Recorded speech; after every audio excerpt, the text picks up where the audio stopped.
بسم اللہ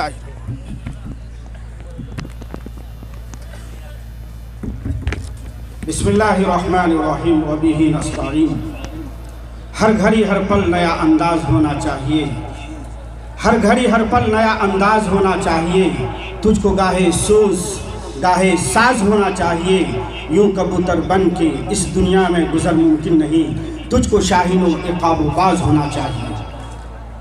جمعیت علماء ضلع ارریہ کے زیر اہتمام ہو رہے اس باوقار اجلاس کے مہمان ذی وقار صاحب علم و فضل حضرت اقدس الحاج مولانا مفتی محمد معصوم ثاقب صاحب دامت برکاتہم العالیہ، جنرل سیکریٹری جمعیت علماء ہند، اور مہمان خصوصی حضرت اقدس مولانا اظہر مدنی دامت برکاتہم العالیہ، اور اسٹیج پر جلوہ افروز حضرات و علماء ذی قدر، معزز بزرگوں، دوستوں، تجویز حق تعلیم، رائٹ ٹو ایجوکیشن، یہ ایک لمبی تجویز ہے چونکہ مہمان ذی وقار بہت دیر سے یہاں بیٹھے ہیں، میں نہیں چاہتا کہ زیادہ زحمت دی جائے، اس لیے اختصار کے طور پر یہ تجویز پڑھتے ہیں۔ 1 اپریل 2010 سے ملک میں نافذ ہونے والے قانون مفت لازمی تعلیم بچوں کا قانونی حق ایکٹ، جسے RTE کا نام دیا گیا ہے، رائٹ ٹو ایجوکیشن، اس کے بارے میں کہا جاتا ہے کہ بڑا انقلابی اور مفید قانون ہے، مگر اندیشہ ہے کہ یہ قانون ملک میں تعلیم کے معیار کو نیچے لے جائے گا اور طلباء کی بڑی کھیپ بے صلاحیت ڈگری یافتہ ہوتی چلی جائے گی۔ اس کے علاوہ RTE کے مکمل نفاذ کے بعد نہ مدارس کو زندہ رکھا جا سکتا ہے اور نہ اداروں کو بنانے اور چلانے کے بنیادی حق کے دفعہ 29-30 سے عملاً فائدہ اٹھایا جا سکتا ہے۔ یہ RTE ایسا قانون ہے جس کے کانٹوں میں الجھ کر ہماری نسل رہ جائے گی اور اقلیتیں خاص طور پر مسلمان قانون خوردہ ہو کر رہ جائیں گے اور عملاً بنیادی حق کی دفعہ 29-30 بے معنی ہو کر رہ جائے گی، اور اگر یہ اسی طرح نافذ رہا تو اس کے سائے تلے پروان چڑھے بچوں کا مستقبل دردناک اور افسوسناک ہوگا۔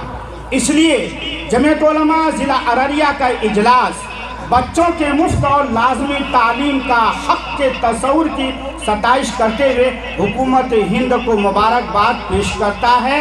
تاہم قانون ایک اقلیتوں کے مذہبی مدرسہ تعلیم کی حیثیت کے بارے میں خاموش ہے، لیکن اس کے بعد کچھ اس میں ترمیم ہو گئی ہے، پرنسپل نے اس میں ترمیم کیا ہے، جس کے باعث مسلمانوں، عیسائیوں اور اس ایکٹ کے حوالے سے متعدد خدشات پیدا ہو گئے۔ مذہبی اقلیتوں بالخصوص مسلمانوں کے مدرسوں کا مستقبل کیا ہوگا، جو مسلمانوں کے نظام تعلیم کا ایک بڑا حصہ ہے، اور یہ مسئلہ اس وقت چلا ہوا ہے۔ اس لیے یہ اجلاس جمعیت علماء ضلع ارریہ کے زیر اہتمام اور جمعیت علماء کے سربراہان کی موجودگی میں اور ان کی طرف سے پاس کردہ تجویز کے تعلق سے یہ اجلاس مرکزی حکومت سے یہ مطالبہ کرتا ہے کہ وہ لازمی تعلیم کے قانون میں مناسب ترمیمات کر کے درج ذیل امور کو یقینی بنائیں۔ نمبر 1، اقلیتوں کے مذہبی تعلیمی ادارے مدرسہ جنہیں آئین ہند کے آرٹیکل 26، 29 اور 30 کے تحت چلانے کی اجازت ہے، ان کو اپنے نصاب کے مطابق اقلیتوں کو تعلیم کی اجازت دے۔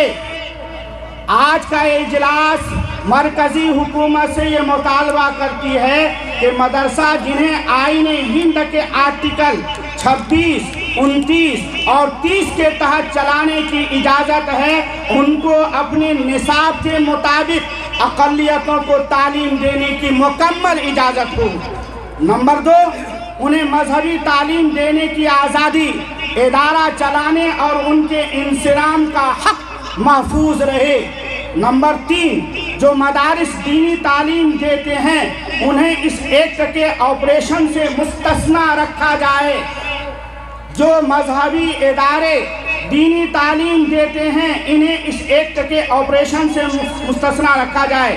نمبر 4، ایسے والدین جن کے بچے مدرسے میں زیر تعلیم ہیں انہیں اس ایکٹ کے تحت دوبارہ تعلیم کے لیے مجبور نہ کیا جائے۔ جمعیت علماء ہند ارریہ کا یہ اجلاس اس بات کا عزم کرتا ہے کہ اقلیتی اسکولوں کو چلانے والے ICSE کے طرز پر ایک بورڈ تشکیل دیا جائے تاکہ اسکولی تعلیم کو ریگولیٹ کیا جا سکے اور اس کی حکومت ہند سے منظوری حاصل کی جا سکے۔ یہ تجاویز ہیں۔ اسی کے ساتھ ساتھ حضرت اقدس الحاج مولانا حسن اسجد دامت برکاتہم العالیہ نے آپ حضرات کو ایک پیغام دیا تھا۔ اس پیغام کے تحت میں بھی آپ سے یہ کہنا چاہوں گا، بزرگوں، اس ملک ہندوستان کے اندر اگر آپ باوقار شہری بن کر کے زندگی گزارنا چاہتے ہیں، تحفظ جمہوریت کے تحت وہاں پر جمہوریت کیسے محفوظ ہوگی، کیسے افراد بنانے ہوں گے؟ اگر آپ چاہتے ہیں کہ اس ملک ہندوستان کے اندر باوقار شہری بن کر کے زندگی گزاریں تو آپ کو تعلیمی میدان میں آگے آنا ہوگا۔ حضرت امیر الہند دامت برکاتہم العالیہ نے ایک پیغام دیا تھا کہ لوگوں، اپنے پیٹ پر پتھر باندھ کر کے آدھی روٹی کھاؤ اور اپنے بچوں کو تعلیم دو، معیاری ادارے کھولو اور اونچی تعلیم دو۔ میں اپنی طرف سے اس بات کا اقرار کرتا ہوں اور اس کی تائید کرتا ہوں جو حضرت مولانا حسن اسجد دامت برکاتہم العالیہ نے کہا کہ لوگوں، تعلیمی ادارے کھولو۔ ضرورت اس بات کی ہے کہ آج ہم حکومت کے امدادی بیساکھی کے سہارے نہ چلیں بلکہ خود مختار ہوں۔ ان چند کلمات کے ساتھ وآخر دعوانا الحمدللہ رب العالمین۔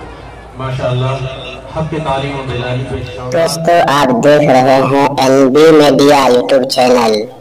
اس طرح کا ویڈیوز آپ کو ملتا رہے گا، لائک اور سبسکرائب ضرور کر لینا اور اس ویڈیوز کو اپنے دوستوں میں شیئر ضرور کرنا۔ پھر ملتے ہیں ایک اور اچھی ویڈیوز لے کر، تب تک اجازت دیجیے۔ السلام علیکم، خدا حافظ۔